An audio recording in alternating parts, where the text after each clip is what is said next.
Tea అంటే మరి ఇంత మమకారమా? సో, నేను మీకొక ఫన్నీ స్టోరీ చెప్తాను. సో, నా దగ్గరకి ఒక పెద్దావిడొచ్చారనమాట. 300 షుగర్స్‌తో. ఆవిడకుండే ఒక ఏకైక బ్యాడ్ హాబిట్ ఏంటంటే, టీ, రస్క్‌కి పిచ్చ ఫ్యాన్.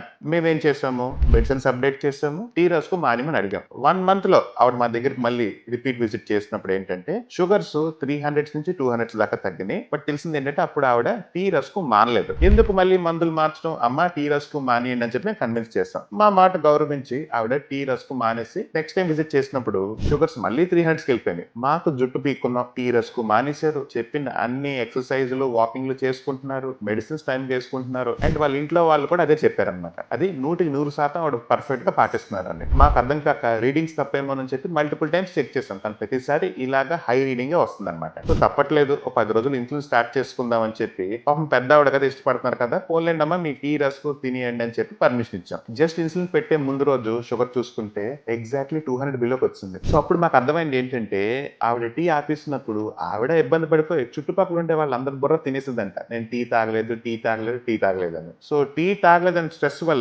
ఆవిడ షుగర్ లెవెల్స్ పీక్ అయిపోయినాయి. సో, టీ, రస్క్ రీస్టార్ట్ చేస్తే స్ట్రెస్ పోయింది. షుగర్ కంట్రోల్‌లోకి వచ్చింది. ఇన్సులిన్ ప్రివెంట్ చేసాం. దీనివల్ల తెలిసింది ఏంటంటే సైన్స్ కన్నా టీ మీద ఉండే లవ్ గొప్పది. సో, ఈ వీడియో మీకు నచ్చినట్టయితే మీ ఫెలో టీ లవర్స్‌కి షేర్ చేసుకోండి.